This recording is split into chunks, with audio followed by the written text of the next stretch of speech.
tema hari ini ya, cukup menantang.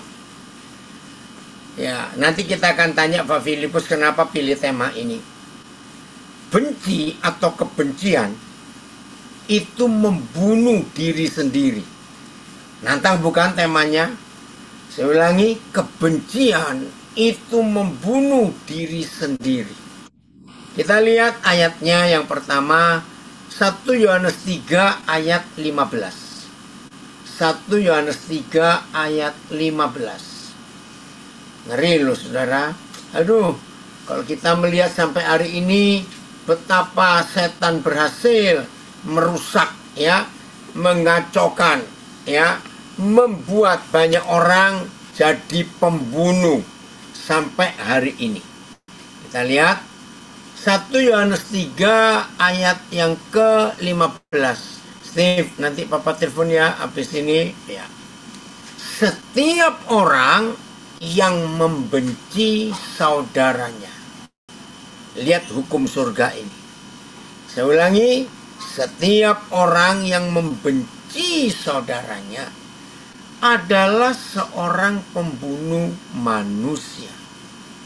Dan kamu tahu bahwa tidak ada seorang pembunuh manusia yang tetap memiliki hidup yang kekal di dalam dirinya. Oke, saya baca ini ada yang kirim bahasa Jawa. Ya, saben wong kang sengit marang sadulure tunggal percaya iku ateges mateni sadulure mau. Lan kowe padha sumurup menawa wong sing seneng mateni iku ora kadunungan urip langgeng. Woi, bayangkan saudara, ternyata bahasa Jawa lebih jelas daripada bahasa Indonesia. Dalam bahasa Jawa dikatakan, jadi kalau ada seorang membenci saudaranya, dia itu membunuh yang dibenci dan membunuh yang membenci. Nah ini bahasa Jawanya lebih jelas lagi. Ingat, jadi kalau ada orang di antara kita tidak mengampuni saudaranya, berarti dia itu menjadi pembunuh dua kali. Artinya membunuh dua orang. Satu, membunuh saudara yang dibenci, dan yang kedua, membunuh dirinya sendiri. Wih, luar biasa. Ya, bahasa Jawanya jelas. AYT. Setiap orang yang membenci saudaranya adalah seorang pembunuh. Dan kamu tahu bahwa tidak ada pembunuh yang mempunyai hidup yang kekal dalam dirinya. Saudara perhatikan ini baik-baik.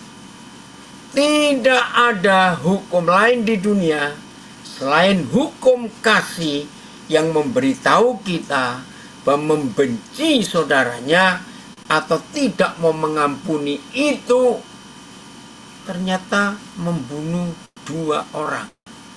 Ya, maka itu kita harus hati-hati. Jangan sampai kita menjadi pembunuh dua kehidupan. Nah ini loh. Ya, berapa kali saya melayani di LP? Ya, berapa kali cukup sering ya sejak COVID itu berkurang banyak jadwal saya. Ya. Setiap kali saya diberi kesempatan untuk bisa bertemu dengan warga binaan di LP manapun juga, saya selalu menekankan kalimat ini. Buat saudara dan saya yang sedang bebas dan tidak tinggal di tempat saudara kita ini, jangan sombong. Ya, saya berkata kalau nanti malam Tuhan Yesus datang, maka percayalah warga binaan, saudara-saudara kita ini akan lebih cepat masuk surga daripada kita yang masih bebas keluyuran. Loh kok bisa? Karena saudara-saudara kita, maka itu anak-anak saya, saudara-saudara saya, warga binaan, bersyukur. Kalau malam ini Tuhan Yesus datang, saudara lebih dulu masuk surga daripada kami yang masih keluyuran. Kenapa? Sebab saudara sudah menjalani hukuman manusia dan hukuman Tuhan sudah membebaskan saudara. Lah kami ini yang masih bebas, begitu banyaknya dosa yang ada di hidup kita. Nah, menurut ayat ini, ya ingat loh, membunuh buat surga tidak perlu dan tidak harus menghilangkan nyawa seseorang. Catat, buat surga membunuh itu tidak harus dan tidak perlu menghilangkan nyawa orang. Dengan tidak mengampuni saudara dan membenci saudara kita, di mata Tuhan, hukum itu memberitahu bahwa kita adalah pembunuh manusia. Pertanyaan saya, tolong dijawab ya, dalam hati saja. Kira-kira di antara kita yang sedang belajar ini, ya termasuk mengikuti dari banyak negara, contoh saya ini masih ada di Amerika, ya di rumah keluarga saudara anak saya Pak Ralfisu, ya saudara, semua kita yang sedang ikut belajar ini dari kota mana, negara mana saja, saya tanya, ada nggak di antara kita yang tidak pernah menjadi pembunuh manusia? Nggak ada. Sebab semua kita pernah membenci karena tidak mau mengampuni. Jadi kebencian itu membunuh diri sendiri. Saya baca bahasa Jawanya ini unik, saya juga baru tahu ini. Saben wong, setiap orang kang sengit marang sadulure tunggal pracaya iku, ya saudara yang sama-sama percaya Tuhan, ateges itu tegasnya mateni sadulure mau, membunuh saudara yang dibenci. Lan kowe padha sumurup, dan semua kamu harus menyadari menawa wong sing mateni iku dan orang yang membunuh saudaranya itu, saudara perhatikan ya, padha sumurup wong sing seneng mateni iku ora kadunungan urip langgeng, enggak akan dapat kehidupan yang kekal. Oh jangan Jawa Suriname, itu beda ya. Ya. Ini loh, jadi bahasa Jawanya lebih tegas tuh. Membunuh, membenci itu membunuh diri sendiri dan membunuh orang lain. Wih, ngeri sekali. Oke, ada tulisan bagus dari Sabin yang ngirim itu. Forget and forgive was the main reason to live without enemy. Betul, mengampuni dan melupakan itu artinya hidup tanpa musuh. Haleluya. Nah itu kehendak Tuhan. Saudara, perhatikan semua hukum surga.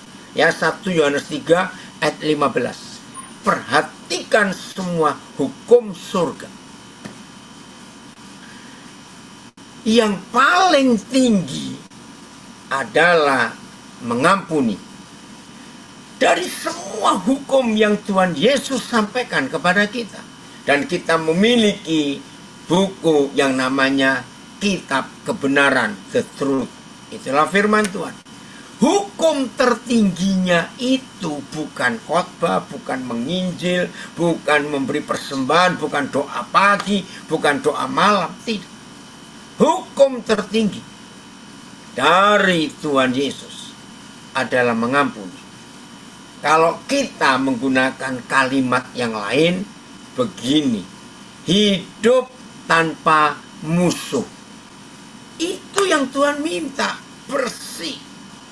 Nah, sekarang yang belum pernah dengar kebenaran ini, perhatikan baik-baik. Ternyata paling mudah buat neraka si kunyuk itu merusak hubungan kita dengan Bapa di surga. Bukan dia melarang kita ikut doa pagi, doa puasa, doa malam, ikut memberi persembahan. Enggak. Tapi membenci saudaranya. Woi, itu ngeri sekali. Maka itu saudara, jangan kita mengizinkan si jahat, si kunyuk itu untuk merusak hubungan kita dengan Bapa di sorga. Jangan, ya, ayo kita hidup di dalam kebenaran. Hidup tanpa musuh, hidup nggak punya musuh, hidup berdamai dengan semua orang. Oh, Roh Kudus tolong kami semua. Ketika kami mempelajari kebenaran ini, nggak ada seorang pun di antara kami yang tercatat sebagai pembunuh manusia. Anak-anak saya, saudara saya warga binaan, izinkan saya mengatakan kalimat ini. Beban saudara menanggung hukuman yang sudah jatuh dan seharus tinggal di tempat yang tidak disukai manusia, yaitu dalam penjara. Jangan ditambahi dengan beban saudara punya musuh. Setuju nggak saya ngomong ini? Hidup saudara sudah berat. Di dalam penjara itu, maaf. Lalu saudara mengizinkan setan menjadi pembunuh saudaramu. Dan ingat dalam bahasa Jawa tadi, yang saudara bunuh bukan cuma saudaramu yang saudara benci, tapi saudara pun adalah pembunuh. Jadi bunuh diri jangan dianggap enteng. Bunuh diri hukumnya sama dengan membunuh. Loh kok bisa? Ya yang dibunuh ya dirinya sendiri. Itu kan bunuh diri. Berarti orang yang tidak mengampuni itu ngeri hidupnya. Ada yang komen, coba. Oh, mana tadi? Ya, dari mana ini ya? Sebentar. Semua itu perlu memiliki kerendahan hati supaya bisa memaafkan. Jangan simpan sakit hati, keegoisan, dan kesombongan. Setuju? Saya nggak tahu dari mana itu. Dan ini betul. Maka itu hari ini mari kita periksa hidup kita. Masih ada musuh nggak? Masih ada orang kita belum ampuni atau tidak? Berapa kali saya sering mengatakan ini. Saya nggak benci, tapi malas ketemu. Sama. Ingat itu. Nggak benci tapi malas ketemu. Itu berarti sama gobloknya, sama bodohnya dengan membenci. Oke. Dari Nabire ada komen. Kebencian membuat ganjelan dalam diri yang menjadi penyakit serius seumur hidup. Setuju. Oh, dari orang hebat dari Padang, Desi. Ya, saudara perhatikan.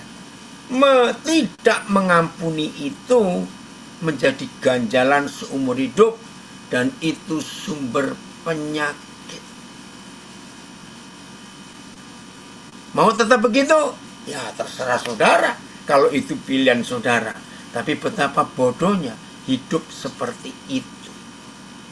Oke, kita akan periksa.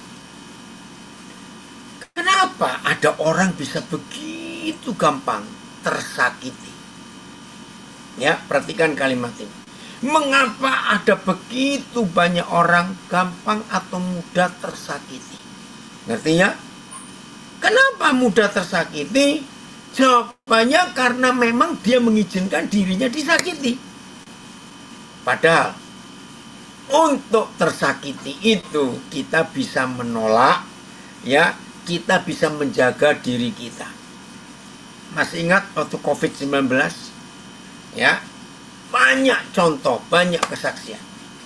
Kalau di hidup kita itu imun, kekebalan tubuh kita itu baik, walaupun kumpul 100 orang yang positif COVID-19, nggak akan ketularan. Kalau imun kita, kekebalan tubuh kita ini baik. Fakta bukan? Bukan saya bicara. Dan itu fakta.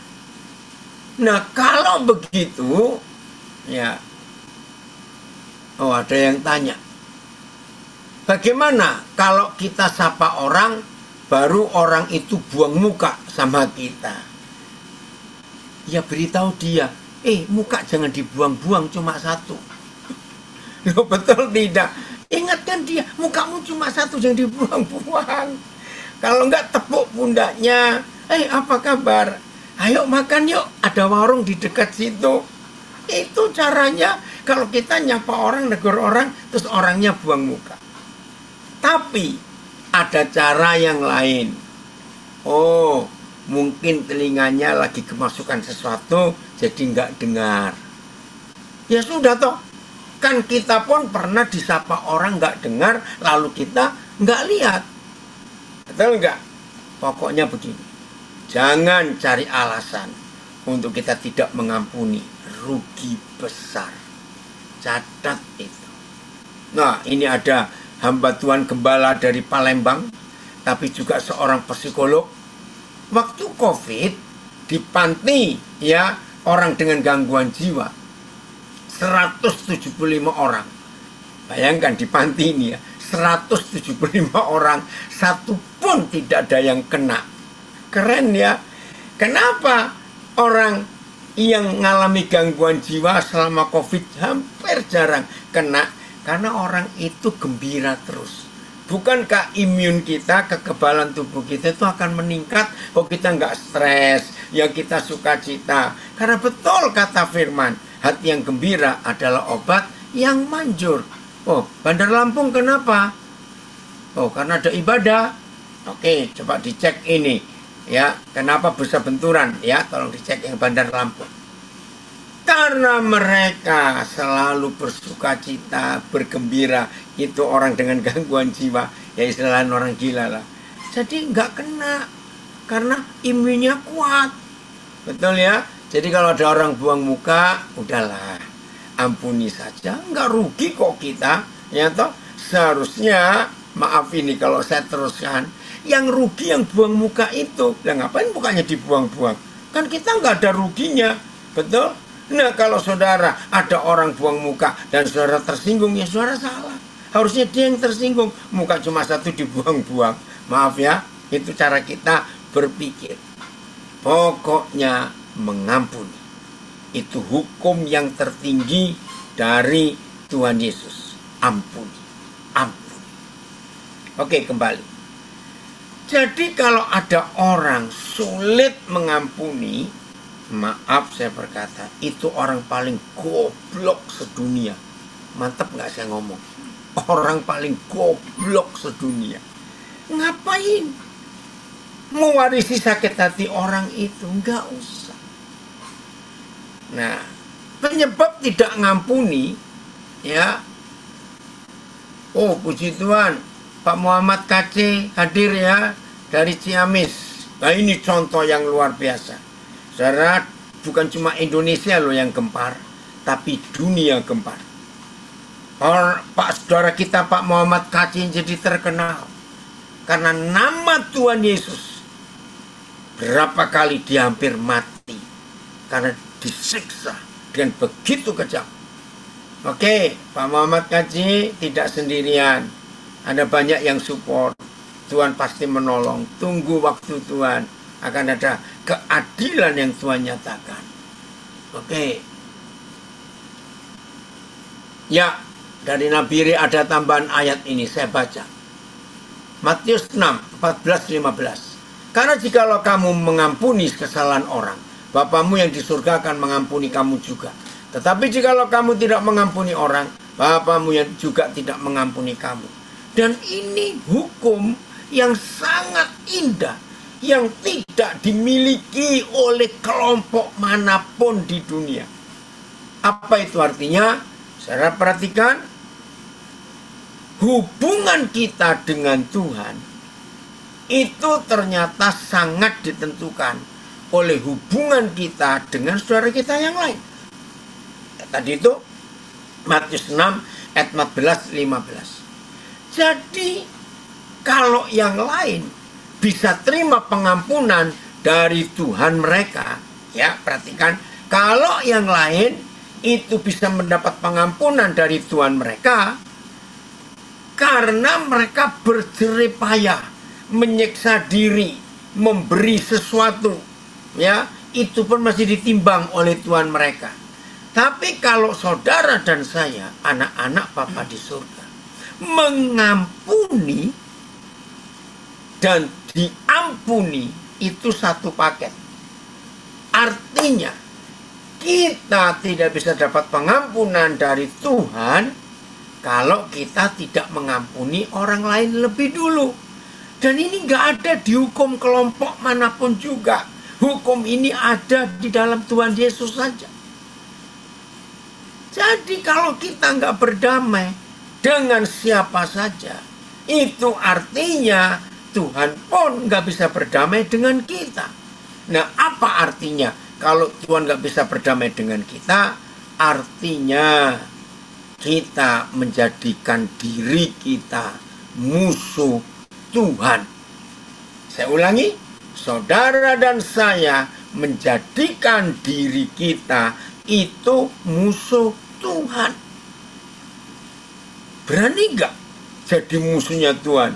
Ya, tapi ada orang berani itu, heran sekali saya. Rugi besar. Jadi hari ini, ayo kita bertobat. Membiarkan kasih Tuhan nyata di hidup kita. Hebat sekali Papa di surga itu. Nah, maka itu, wah ini ada yang minta dari Rutan Pontianak. Pak KJ nyanyi kesaksian lagunya, Jika Aku Bebas. Ya, saya nggak tahu itu. Bagaimana yang di Ciamis. Oke ya, kita lanjut. Masih berani punya musuh? Nggak cuma membunuh orang dan membunuh diri sendiri, tetapi kita menjadi, tarakan harus keluar. Kenapa itu tarakan kok sudah keluar? Ingat ya, kalau kita tidak mengampuni berarti kita membunuh orang yang kita tidak ampuni, dan kita membunuh diri kita sendiri. Dan yang lebih ngeri lagi, kita menjadikan diri kita seterunya Tuhan. Ngeri nggak itu kalau kita tidak mau mengampuni? Nah, ampuni. Oke, kita lanjut. Kenapa sulit ngampuni? Ya, kenapa? Ada banyak hal yang kita bisa temukan penyebab tidak mau ngampuni atau sulit ngampuni. Tapi di antara semua itu ada penyebab utama. Penyebab nomor satu, kita tidak mau mengampuni. Nggak mau rugi. Ya, nggak mau rugi. Menuntut hak. Nggak mau diinjak-injak hidupnya. Nggak mau disalahkan. Itu penyebab tidak mau mengampuni. Sebetulnya bukan kata tidak mau mengampuni. Jawaban yang betul, tidak bisa. Loh, apa bedanya tidak mau dan tidak bisa? Kalau tidak mau, seharusnya dia mau. Tapi kalau tidak bisa, memang orang itu nggak mau. Karena pengampunan itu pilihan. Ya, saudara mau mengampuni tidak? Hati-hati, jangan sampai kita salah dalam hidup ini. Maka itu kalau saudara siap untuk membuat keputusan, apapun yang terjadi, aku tetap mau mengampuni dan harus mengampuni, maka saudara akan mengalami kemenangan yang luar biasa dalam hidup ini. Karena kita siap mengampuni. Ingat itu. Dampaknya hasilnya akan luar biasa. Ya, lagi sekali, penyebab tidak bisa mengampuni karena tidak mau rugi. Harga diri dihancurkan. Saudara perhatikan baik-baik. Apa yang rugi dari hidup kita? Kalau kita sadar lahir pun tidak bawa apa-apa. Coba perhatikan konsep ini. Orang yang sering merasa rugi, itu berarti orang itu sadar dia punya banyak hal. Maka itu ketika yang punya itu ketika kepunyaannya diambil, dia rugi. Nah, padahal waktu kita lahir, walaupun anaknya konglomerat pun, lahir tetap telanjang. Apa arti kata telanjang? Tidak punya apa-apa. Jadi seharusnya kalau ada orang merugikan kita, kita nggak perlu merasa rugi. Sebab dari asalnya sana sudah memang tidak punya apa-apa. Betul tidak? Hal kedua, orang merasa ada orang merasa, aku kehilangan ini, aku kehilangan itu. Sama. Kalau semua kita sadar bahwa sejak lahir kita tidak pernah punya apa-apa, karena telanjang artinya miskin total. Barang apa yang pernah hilang di hidup kita? Kalau kita menyadari kita nggak pernah punya apa-apa. Nafas saja pinjam. Kalau yang memberi nafas, yang punya nafas minta kembali, mau apa? Ini saudara yang kita harus tahu. Tadi siang, ini saya cuma cerita. Saya menerima sebuah map ya. Ada 4 lembar isi map itu. Ya. Dan yang terakhir, lembar keempat, itu akte kematian dari seseorang. Ya, ada orang Indonesia yang meninggal di Amerika. Nah, saya bawa untuk keluarganya yang di Indonesia, karena keluarganya nggak bisa ke sini. Ketika saya baca surat itu, terus saya beritahu beberapa saudara yang ada bersama-sama saya. Lihat, inilah fakta terakhir.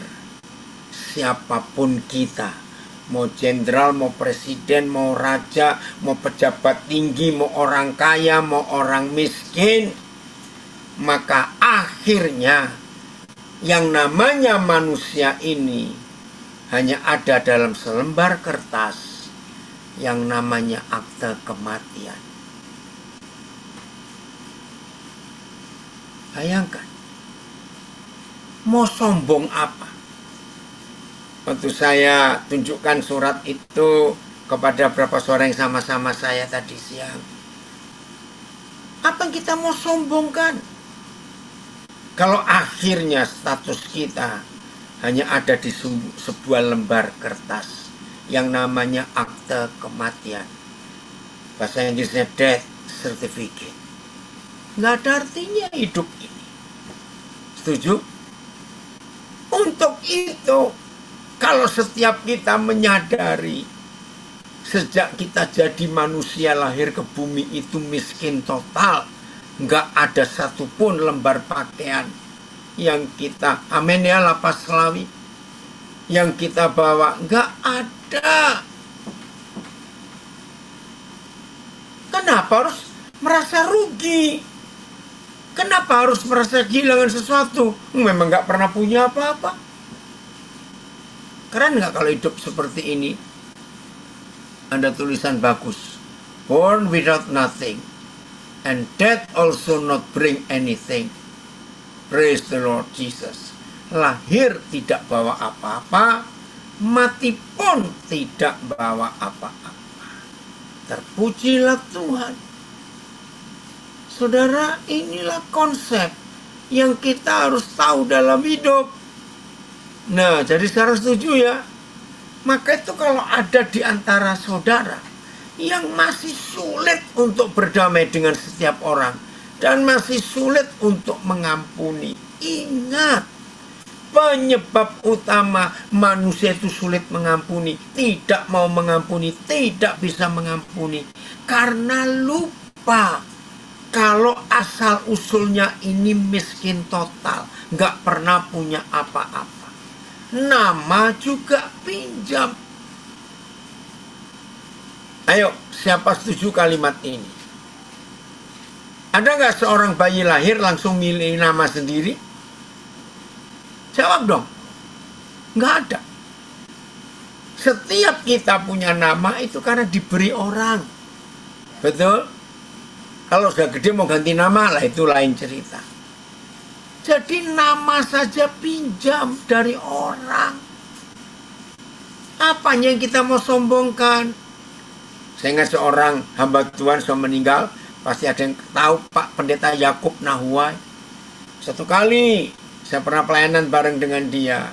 Terus Pak Yakub khotbah bagus sekali tentang kematian. Dan salah satu yang dia ucapkan, kalau kita sudah tua dan meninggal, rata-rata ompong bukan gigi ini kalau sudah tua. Kalau ada orang tua meninggal giginya masih lengkap, kebanyakan itu gigi palsu, maaf. Nah Pak Yakub ngomong begini, bayangkan saudara, gigi saja pinjam. Maka itu waktu kita lahir itu ompong, mati pun ompong. Kalau sampai hampir nggak ada lah ya, pasti nggak ada. Kalau sampai ada bayi lahir langsung giginya sudah penuh, wih, itu dokter dan bidannya akan stroke mungkin, akan nggak tahu bagaimana, ini anaknya siapa ini, lahir kok giginya sudah penuh. Setuju nggak saya ngomong itu? Bayangkan, gigi saja pinjam. Lahir ompong, kalau mati sudah tua juga ompong. Apa sih yang mau kita sombongkan? Iya, ada yang nulis. Saya belajar untuk memperkatakan setiap pagi doa, mengampuni lebih lagi, mengasihi lebih lagi, puji Tuhan. Lakukan itu saudara, lakukan itu. Hidup sungguh-sungguh, tidak dalam kebencian, tapi hidup sungguh-sungguh, hidup dalam perdamaian untuk semua orang dan dengan semua orang. Lega. Jadi saya harap tidak ada lagi yang gampang benci. Karena kita sadar, makasih. Karena kita sadar bahwa kita lahir nggak punya apa-apa, nggak bawa apa-apa. Luar biasa. Ya, ada komen ini. Hidup kita hanya bisa bermanfaat saat kita hidup untuk sesama, untuk orang lain. Betul? Mau saya minum dulu. Satu hari saya baca ilustrasi. Saya nggak tahu yang buat itu siapa. Dan itu betul. Gara-gara tulisan ini. Woi, dari Sydney. Shalom. Oke ya. Satu hari ada anak ayam lagi diskusi dengan mamanya. Ya mamanya ayam pasti ya. Nah, terus anak ayam ini bilang, Ma, rupanya lebih enak loh Ki, jadi orang dan jadi manusia daripada jadi ayam. Nah, terus mamanya tanya, kenapa kamu mikir kok lebih enak jadi orang daripada jadi ayam? Lihat Ma, orang ini bisa kaya, bisa begitu, bisa naik pesawat, bisa punya ini, punya itu. Ya, mama ayam menjelaskan, nak, bagaimanapun juga mereka-mereka yang seperti itu, sekaya apa, setinggi apa pangkatnya, suatu hari pasti meninggal. Nah, ini bedanya kita dengan mereka, nak. Anak ayam tanya, apa itu, Ma? Orang, manusia kalau sudah meninggal, baik itu raja, presiden, jenderal, orang kaya, orang berduit, orang hebat, siapa saja, anak kecil, orang miskin, kalau manusia mati, itu cuma punya satu nama, mayat. Terus oh kalau kita beda, nak. Begitu kita mati nanti, nama kita tergantung. Jadi ayam goreng, ayam penyet, ayam kalasan. Betul juga ini mama ayam ngomongnya. Setuju nggak ilustrasi itu? Saya nggak tahu siapa yang buat. Itu loh manusia. Ternyata ayam itu masih punya nama walaupun sudah mati. Tapi kalau manusia sehebat apa, mati namanya mayat. Betul? Mau sombong apa? Itu loh cuma selembar kertas akte kematian itu. Itu betul. Saya baca itu, oh cuma begitu hidup manusia itu. Nggak ada artinya. Oh ada yang ngomong ini Pak Pendeta Barnabas. Kalau ada bayi lahir giginya lengkap, itu anaknya buto, anaknya raksasa, kata Pak Barnabas. Oke ya. Jadi nggak ada saudara satupun yang kita pernah miliki dalam hidup. Nafas pinjam, nama diberi orang, betul. Gigi juga pinjam. Apa yang kita mau sombongkan dalam hidup ini? Jadi nggak ada masalah kalau kita disakiti, kita dirugikan, kita difitnah, kita disalahkan, kita dituduh, kita nggak dianggap. Nggak ada masalah, karena memang nggak pernah punya apa-apa. Bahkan kalau ada yang melecehkan pun tetap harus mengampuni, walaupun itu berat. Setuju ya? Nah itulah hidup kita. 1 Korintus 6 ayat 20. Oh, ada yang tanya dari keraksaan, kenapa negara Israel tidak bisa mengampuni Palestina? Nah, itu urusan mereka, bukan urusan kita itu ya. Ayo kita ngurus diri sendiri dulu yuk. Gak usah ngurus yang jauh-jauh ya. Biar yang mau perang biar perang sendiri. Oke? Jadi kalau tidak salah di Alkitab, bangsa adalah bangsa yang dipilih oleh Tuhan. Iya, kita semua kan dipilih oleh Tuhan juga. Tapi walaupun kita sudah dipilih, dengar pertanyaan ini, kita bisa jadi jahat gak? Bisa. Jadi jangan ngurusi orang Israel, ayo ngurusi diri sendiri. Kita sudah ngampuni semua orang belum? Ya. Mana Filipus? Oke, bahasa Jawanya dulu yang keluar ini. Sebab kowe wis padha tinuku lan wis kabayar lunas.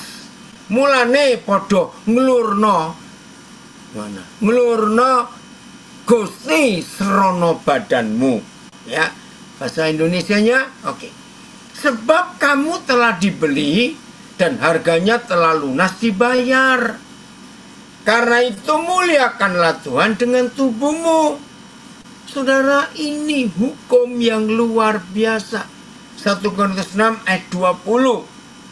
Ayo kita lihat ini. Hidup kita telah dibeli dan lunas dibayar. Ya, AYT. Sebab kamu telah ditebus dengan harga lunas. Karena itu muliakanlah Tuhan dengan tubuhmu. PIS.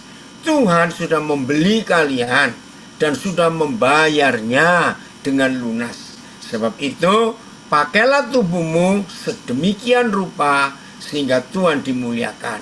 TSI. Ingatlah bahwa kamu sudah ditebus dengan harga yang sangat mahal, yaitu darah Kristus.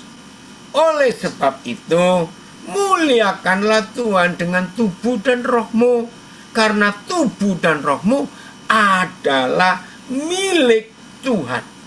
Oke, kita lihat sekarang. 1 Korintus 6 ayat 20. Kalau kita hidupi, kita praktekkan dalam hidup kita, percayalah, saudara dan saya akan jadi manusia yang paling mudah mengampuni. Saya ulangi. Kalau 1 Korintus 6 ayat 20 kita hidupi, kita lakukan dalam hidup kita setiap hari, kapan saja, di mana saja, dalam situasi apa saja, maka yakinkan diri kita masing-masing. Saudara dan saya akan jadi manusia yang penuh pengampunan dan mudah mengampuni dan tidak mudah tersakiti. Kok bisa? Kita lihat pelan-pelan. Masih TSI-nya Filipus, TSI-nya. Maaf. Link pesannya mana? Ditanya ini dari Muara Bulian, LPK Anak. Ya. Ingatlah bahwa kamu sudah ditebus dengan harga yang sangat mahal, yaitu seharga darah Yesus Kristus Tuhan. Pelan-pelan, jangan dikeluarkan ya Filipus. Ya, dibiarin dulu supaya Papa gampang ngelihatnya. Kata ditebus itu agak sulit dimengerti kalau saudara belum pernah terlibat dengan pegadaian. Nah, saya sering terlibat dengan pegadaian Bukan masalah barang saya gadaikan. Saya banyak nolong keluarga-keluarga yang punya barang berharga, hampir disita karena sudah lewat nggak bayar. Nah, jadi kata ditebus itu hanya ada di Pegadaian. Ya, perhatikan baik-baik. Sebelum kita menerima uang dari Pegadaian, maka pihak Pegadaian itu akan menilai barang yang kita gadaikan itu dinilai berapa. Ya, mereka punya cara. Saya nggak ngerti. Nah, ketika sudah tiba waktunya untuk kita tebus barang itu, maka kita datang ke Pegadaian dan kita membayar sejumlah uang yang sudah kita sepakati dari awal kita masukkan barang itu. Nah, misalnya saudara menggadaikan sebuah barang, kalau dinilai rupiah misalnya, itu hanya 300.000 rupiah saja. Barangnya apa saya tidak tahu. Pokoknya seorang gadaikan barang. Nah, ketika tiba saatnya ditebus, ingat nilainya 300.000. Ternyata tebusannya enggak 300.000, tapi ditebus 5 juta rupiah. Pertanyaannya, mungkin enggak? Oke, sambil saya baca. Makasih nak. Ini anak saya kirim, Steve. Efesus 4:32. Tetapi hendaklah kamu ramah seorang terhadap yang lain, penuh kasih mesra dan saling mengampuni, sebagaimana Tuhan di dalam Kristus telah mengampuni kamu. Wow, ayat ini bagus. Nanti ya akan dibaca dalam TSI-nya. Ya, Efesus 4:32. Makasih. Nah, saudara bayangkan. Ingatlah bahwa kamu sudah ditebus dengan harga yang sangat mahal, yaitu darah Kristus Yesus Tuhan. Jadi kalau ada barang nilainya cuma 300.000 digadaikan, lalu ketika tiba waktunya untuk ditebus, ternyata ada yang berani bayar 5 juta. Aneh nggak ini? Ya jelas sangat aneh. Nah, ilustrasi ini mudah-mudahan buat kita mengerti. Waktu kita diserahkan dan menyerahkan diri untuk digadaikan oleh setan, catat, waktu kita hidup ini tergadai di pegadaian neraka, kita disiksa, kita ditindas di pegadaian itu. Nah, setan minta tebusan. Waktu Tuhan Yesus datang menyelamatkan saudara dan menyelamatkan saya, itu Tuhan Yesus bayar loh kepada setan. Ingat itu. Bagaimana cara bayar? Yaitu dia memberikan nyawanya. Nah, sekarang bayangkan, kalau dinilai hidup kita, ya berapa sih? Lalu ditebus dengan hidup Yesus Tuhan. Maka itu kalimat ini bagus. Ingatlah bahwa kamu, saudara dan saya, sudah ditebus dengan harga yang sangat mahal, yaitu darah Kristus. Maaf, kembali ke ilustrasi ayam tadi. Ya, maaf ya, jangan tersinggung. Berarti kalau manusia mati dan ayam mati punya banyak nama sesuai dengan kegunaannya, jujur jawab, siapa lebih bernilai, kita atau ayam? Jangan tersinggung. Ya jelas ayam. Karena kalau kita sudah mati, masa mayat dijual? Walaupun ada donor organ, tapi kan tidak dijual. Saudara, ini loh yang saya mau kasih ilustrasi. Masa barang cuma 300.000 kok ditebusnya 5 juta dan mau lagi yang nebus? Itulah Tuhan Yesus terhadap kita. Nah, kalau sudah seperti ini, lalu kita tidak mau mengampuni, kan keterlaluan. Hidup yang gak ada nilainya, yang nggak ada harganya. Ingat, ayam masih lebih bernilai dan berharga, ada rupiahnya kalau sudah jadi makanan. Kita mau sombong apa? Oh, muara bulian keluar juga. Iya, ayam lebih berguna. Maka kita berubah. Oh, LPK anak Manowari juga keluar. Nah, ini perlu dicek ya, kenapa mereka keluar. Jadi perhatikan, tolong Pak Andreas atau siapa, kalau mereka hanya ingin gabung, lalu minta absen, lalu keluar. Ini perlu dipertanyakan ya. Muara Bulian dan Manokwari perlu dicek. Nah, ini kalimat berikut. Oleh sebab itu, muliakan Tuhan dengan tubuhmu dan rohmu. Kenapa? Oke. Saya mau bongkar kata harganya lunas dibayar dan nilainya sangat mahal. Oke.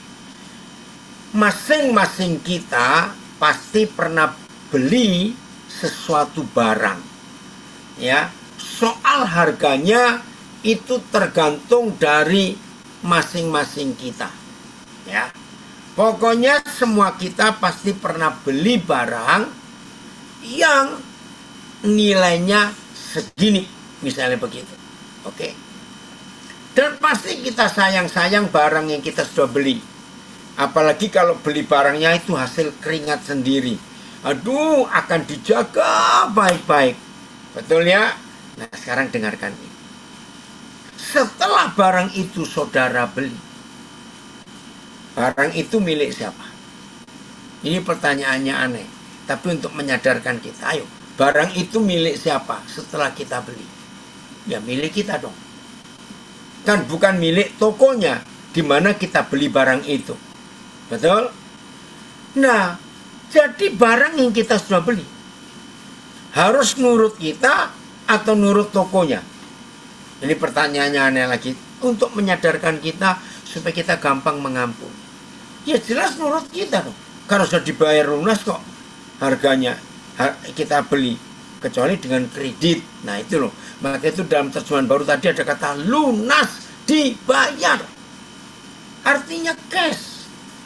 Yang punya toko nggak punya hak untuk ngurus. Saudara, itu arti 1 Korintus 6 ayat 20.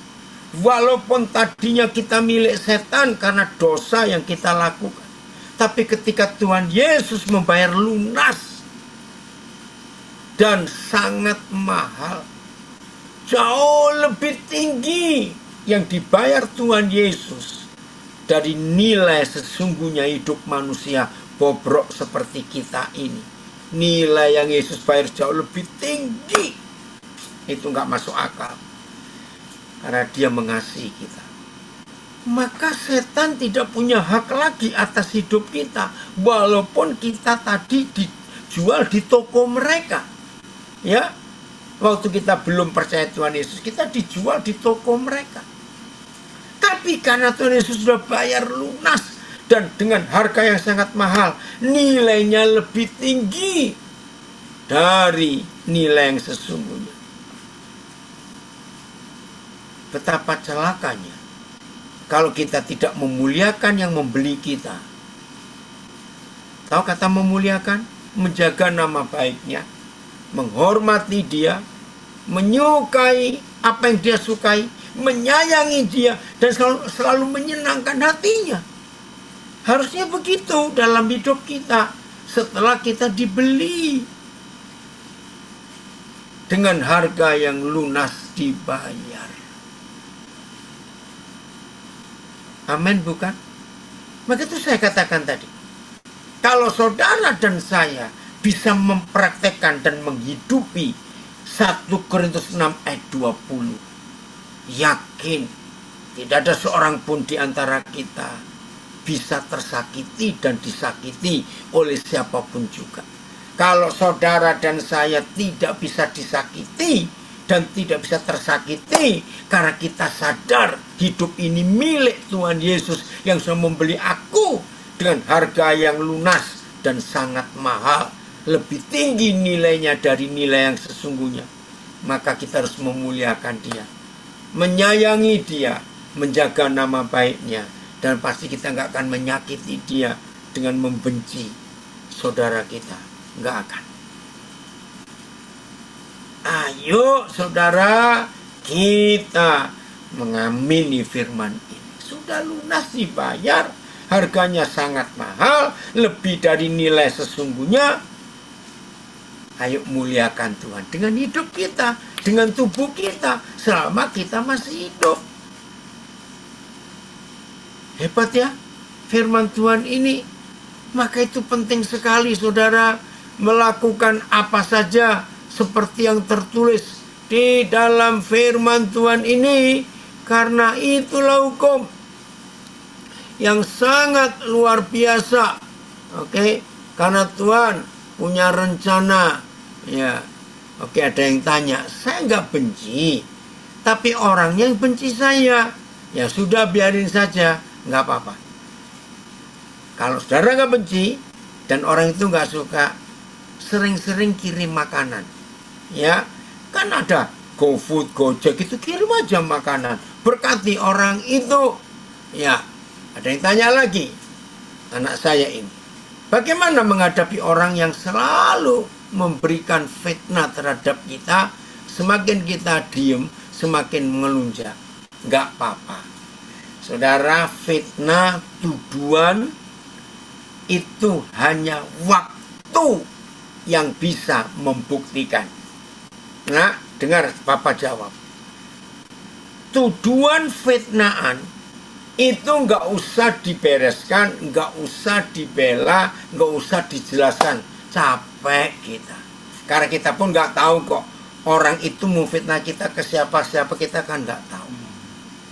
Nah, satu-satunya cara, waktu yang akan membuktikan benar nggak yang dia tuduhkan dan dia fitnahkan. Kita santai saja. Ya, maaf kalau saya harus memberi contoh, walaupun ada beberapa orang nggak suka. Lihat presiden kita. Aneh ya? Aneh. Ada sekelompok saudara kita di Indonesia, termasuk berapa teman saya pendeta loh. Saya juga heran. Kok bisa nggak sukanya pada presiden kita? Pendeta loh itu. Ya itu urusan mereka. Cuma karena pertanyaan ini saya mau jawab. Lihat presiden kita dihujat kiri kanan. Waktu ibu kandungnya masih hidup, ibu kandungnya jadi sasaran. Suruh tes DNA, pasti bukan ibunya. Bayangkan, sekarang anaknya, mantunya, istrinya, waduh, sudahlah, dicari terus.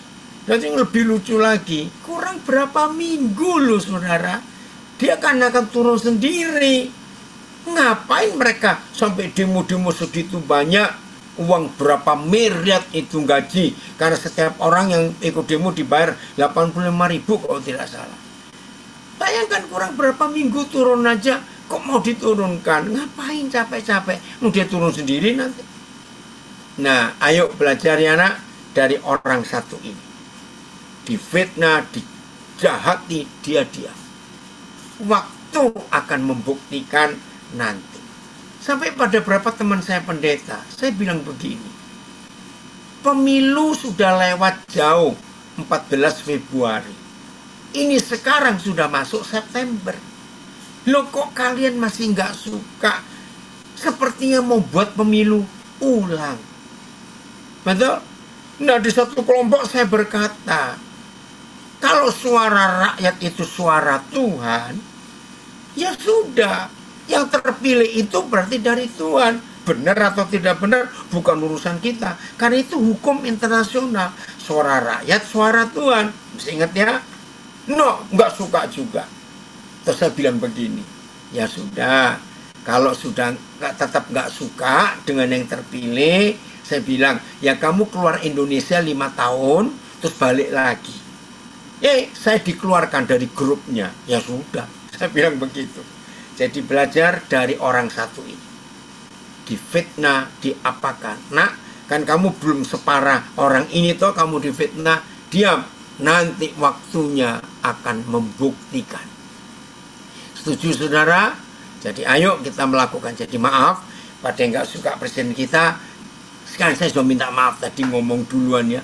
Tapi memang kalau kita belajar, presiden kita ini luar biasa. Digosipkan, difitnah, dituduh, dikata-katai. Wih, fotonya dibakar, diinjak-injak, dan wih, sudahlah. Diam dan tetap diam. Oke, ada yang tanya, masalahnya saya tidak pernah diampuni. Bentar, masalahnya saya tidak pernah diampuni karena saya banyak buat salah kepada banyak orang. Saya belum kenal siapa ini ya. Saya jawab.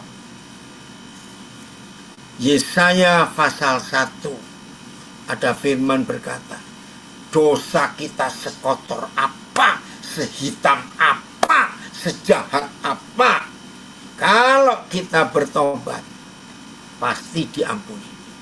Nah saudara yang sedang tanya ini, kalau saudara merasa pernah banyak buat salah, ya stop, jangan buat salah lagi. Hari ini berhenti.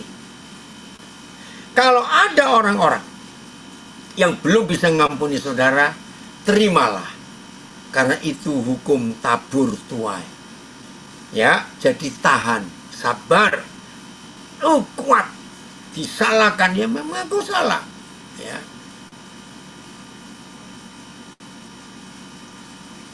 Ampuni. Wah, kalau saya lihat ini orang berat sekali nih kasusnya. Tapi percayalah, Tuhan pasti mengampuni. Kalau kita mau mengampuni orang lain. Jadi saudara yang tanya ini, jangan takut ya. Coba cari nomor HP saya, nanti saudara kontak. Ya, saya siap bimbing saudara yang tanya ini.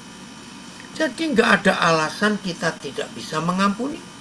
Tidak ada alasan kita tidak mau mengampuni. Dan tidak ada alasan kita tidak diampuni kalau kita mau mengampuni orang lain. Itu hukum yang luar biasa. Ya. Oh, kurang 6 minggu lagi ya turun. Ya sudah, kurang 6 minggu saja kok. Biarin. Jadi gampang ya. Kita bisa mengampuni karena ada yang menebus kita dari pegadaian neraka. Dan tebusannya sangat mahal. Jauh lebih mahal dari nilai hidup ini sesungguhnya. Oh, terima kasih Pak. Nah, kalau saudara dan saya sadar ada yang pernah menebus kita, membeli kita dengan harga yang sangat mahal, jauh lebih mahal daripada nilai kita sesungguhnya, maka kita gampang mengampuni. Nggak ada tuntutan apa-apa, nggak pernah merasa rugi, nggak pernah merasa kehilangan apa-apa. Terima kasih dari Sydney Yani. Yesaya 1 ayat 18. Marilah, baiklah kita berperkara, ya kata Tuhan. Firman Yahweh, sekalipun dosamu merah seperti kermisi, kermisi itu kain merah betul, ya, akan menjadi putih seperti salju. Sekalipun berwarna merah seperti kain kesumba, akan menjadi putih seperti bulu domba. Terima kasih. Nah, kita lihat tadi Efesus pasal 4 ya. Makasih Steve. Coba kita lihat tadi Efesus pasal 4. Ayat berapa ya? 18 ya? Tadi sebentar saya cari Efesus pasal 4. Ya, mana ini? Ya, 432. 432 Philip, Papa salah. Efesus 4 ayat 32. Ayo. Tetapi hendaklah kamu ramah seorang terhadap yang lain, penuh kasih mesra dan saling mengampuni, sebagaimana Tuhan di dalam Kristus, haleluya, telah mengampuni kita. AYT, bersikaplah ramah satu dengan yang lain, milikilah hati yang lembut dan saling mengampuni, sebagaimana Tuhan dalam Kristus juga mengampuni kamu. AYT-nya, PES. Sebaliknya, hendaklah kalian baik hati dan berbelas kasihan seorang terhadap yang lain, dan saling mengampuni, sama seperti Bapa di surga pun mengampuni kita melalui Kristus. TSI-nya. Sebaliknya, hendaklah kamu selalu baik hati, saling mengasihi, dan saling memaafkan, seperti Tuhan sudah mengampuni kita ketika kita percaya kepada Kristus.